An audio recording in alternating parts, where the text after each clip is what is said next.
Ce samedi, l'Union africaine a officiellement rejoint le G20, dont les dirigeants réunis à New Delhi pour le week-end devront prendre des engagements concrets en faveur des pays en développement. Cette année, l'Inde accueille et préside le groupe des plus grandes économies développées et émergentes de la आगे की planète. कार्रवाई Le शुरू Premier करने से ministre पहले indien Narendra Modi a entamé son मैं discours d'ouverture en African souhaitant union la के अध्यक्ष bienvenue को à son tout nouveau membre. जी Avant ट्वेंटी d'aller के plus loin, je स्थायी voudrais सदस्य demander के au रूप chef में de l'Union africaine de prendre place अपना en tant que स्थान membre ग्रहण करने permanent के du लिए G20.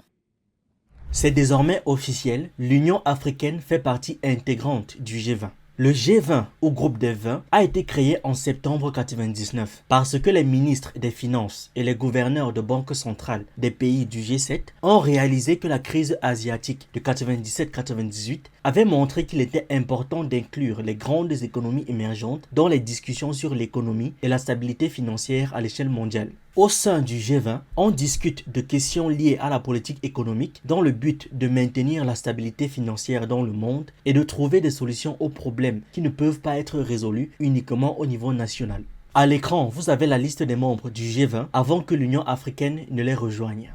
Vous vous en doutez, cette vidéo est là pour expliquer très simplement pourquoi rejoindre le G20 n'est pas une bonne idée. Et pour ça, on va se servir de ce qui est dit dans cet article intitulé « L'Afrique au G20, enjeux et conditions pour une participation signifiante ». Pour les nouveaux sur cette chaîne, on parle de culture africaine, d'actualité, de sciences humaines et on s'édifie sur un ensemble de choses qui nous permettent d'anticiper et d'être prêts à toute éventualité. Je vous encourage donc à vous abonner, à liker cette vidéo et à la partager en statut WhatsApp, sur Facebook, sur Instagram ou même ailleurs. C'est totalement gratuit et ça fait toujours plaisir. Récemment, plusieurs acteurs de la scène internationale se sont exprimés en faveur d'une représentation de l'Union africaine au sein du groupe des 20, un forum de coopération économique entre pays industrialisés. Pays industrialisés, ce que ne sont pas ou très peu les pays membres de l'Union africaine. Donc je me demande sur quelle base l'UA a été intégrée. Quand on se rend sur le site de la Banque de France, on nous dit que le G20 a été créé pour favoriser le dialogue entre les pays avancés et émergents. Bon, disons ici qu'ils considèrent une majorité des pays membres de l'UA comme émergents. Mais on nous dit en même temps des pays qui auraient pu prétendre, de par leur poids dans l'économie mondiale actuelle, à une place au G20 n'ont pas été retenus. En revanche, des zones géographiques sont relativement moins représentées du fait de leur faible poids économique. Donc, on a vraiment refusé d'intégrer des pays riches au profit d'un continent qui ne représente que 3% du PIB mondial. C'est pour discuter de quelle économie et de quelle stabilité financière. Bref, il faut comprendre que le G20, c'est surtout si ton économie te permet d'entrer dans la partie, sinon tu n'es rien. Mais à ce niveau-ci, avec le groupe des BRICS qui vient faire de l'ombre, le G20 se dit qu'il va essayer d'être un peu plus flexible. Parce que en l'état actuel des choses, à part un pays ou trois, personne en Afrique n'en fera partie. Et ils pouvaient être sûrs que les Africains n'allaient pas attendre tranquillement quand on leur propose une place. Reste à savoir si l'Union africaine et ses États membres sont prêts à s'engager pleinement dans le G20, une instance où la communauté internationale discute des solutions à apporter aux défis économiques et de développement du monde au-delà des seuls problèmes de l'Afrique. Avec tous les problèmes qu'on a en Afrique, auxquels on n'a même pas encore pensé à commencer à réfléchir dessus, pourquoi doit-on prendre du temps et des moyens à aller réfléchir sur les problèmes des autres ? Ou alors c'est pour profiter quand on sera à l'ordre du jour pour que les autres soient obligés de mettre les moyens sur nous pour nous aider à résoudre nos problèmes. Les pays africains justifient souvent leur quête de représentation au sein des organes de gouvernance mondiale en évoquant l'équité, l'inclusivité et une prétendue injustice historique. À juste titre, mais avec un PIB collectif comparable à celui de la France, l'Afrique ne dispose pas d'un grand pouvoir de coercition. Alors, déjà concernant cette affaire de PIB comparable à celui de la France, la Banque mondiale nous indique que le PIB de l'Afrique subsaharienne en 2022 était de 2050 milliards de dollars, alors que celui de la France était de 2639,1 milliards d'euros. Mais on nous dit encore que, comme on n'a pas d'argent, on ne peut pas vraiment imposer quoi que ce soit aux autres. C'est ce que ça signifie. La coercition, c'est l'action de contraindre. Nous avons donc rejoint une organisation où notre voix ne pèse pas. Le ministre des Affaires étrangères nigérian a d'ailleurs réagi en disant que le Nigeria, plus grosse économie d'Afrique, devrait être intégré à part entière. Ce avec quoi je suis totalement d'accord. Au lieu de ça, on veut nous emmener dans des choses où 55 pays auront la même voix qu'un seul pays. Oui, et pour les autorités politiques du continent, c'est légitime au vu de sa place dans l'économie mondiale, puisque le G20, on le rappelle, regroupe les économies les plus développées au monde. Et si on regarde l'Union africaine, ça représente quand même 54 États, 1,4 milliard d'habitants, comme la Chine ou l'Inde. Et si on ajoute le cumul des produits intérieurs bruts, c'est-à-dire la richesse qui est produite chaque année par l'Union africaine, on grimpe à 2600 milliards d'euros. C'est l'équivalent du PIB de la France.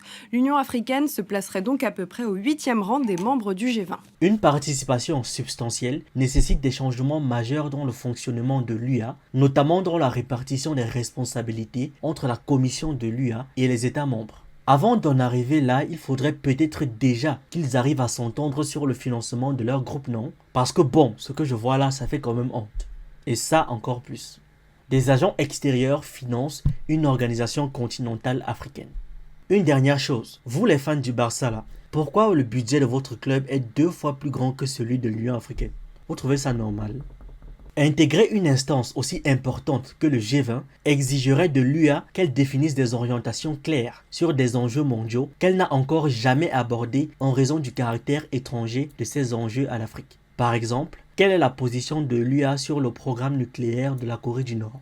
Quelle est sa position sur les problèmes découlant de la dislocation de l'Empire soviétique? Et comment l'UA parviendra-t-elle à définir une position africaine sur des sujets qui opposent ses 54 membres, tels que l'accréditation d'Israël auprès de l'UA? Voilà alors là où l'acteur meurt dans le film. On nous fait intégrer un groupe où il faudra toujours clairement prendre position pour tel ou pour tel, même quand ça ne nous concerne en rien. Vous voulez vraiment notre avis sur le programme nucléaire de Corée du Nord? S'ils veulent nous montrer comment faire, est-ce qu'on va refuser? L'autre truc également, c'est que souvent, les sanctions internationales partent du G20. Ce serait donc une façon d'obliger, via l'Union africaine, tous les pays africains à suivre les Occidentaux dans leur délire. Pour l'instant, les Africains sont encore à peu près libres de choisir de ne pas être alignés sur certains sujets, mais une fois qu'ils intègrent le G20 par la petite porte, en l'occurrence l'Union africaine, ils vont perdre cette liberté. Sachant que les États membres de l'Union européenne ont convenu de transférer certains de leurs droits souverains à l'Union, celle-ci a adopté un ensemble de lois et de prescriptions communément appelés acquis communautaires. Cet acquis définit les modalités de prise de décision collective qui requièrent parfois un vote. Quels sont exactement les droits souverains qu'on transfère au G20? Je n'ai malheureusement pas trouvé de quoi il s'agit, mais on est d'accord qu'à l'heure où les Africains essaient de conquérir réellement leur indépendance et leur souveraineté, ce n'est pas une bonne idée. Est-ce que vous vous souvenez des conneries du genre tous les pays doivent abandonner leur souveraineté sanitaire à l'OMS? Seuls les pays africains dans leur écrasante majorité s'y sont opposés. Si maintenant vous les mettez sous le parapluie d'une seule organisation, c'est seulement une poignée de gens qui pourront décider pour tout le continent sans même passer par une consultation ou un vote. Étant une organisation intergouvernementale dont les États membres se méfient parfois de la présidence de la Commission, l'UA devrait élaborer des procédures permettant à la Commission de prendre des initiatives sur des questions globales. À terme, cette démarche contribuerait à modifier la culture politique de l'UA et donnerait à la Commission et à son président une plus grande marge de manœuvre. Prendre des initiatives signifie tout simplement prendre des décisions et mener des actions sans avoir à connaître l'avis sur la question des pays membres de l'Union africaine. Pour un groupe qui fonctionne grâce au financement étranger, on se demande bien en faveur de qui ces initiatives seront prises. Alors oui, ils peuvent bien donner un siège à l'UA, sachant que c'est juste un politicien de paille qui va occuper ce poste tout en prétendant parler au nom de toute l'Afrique.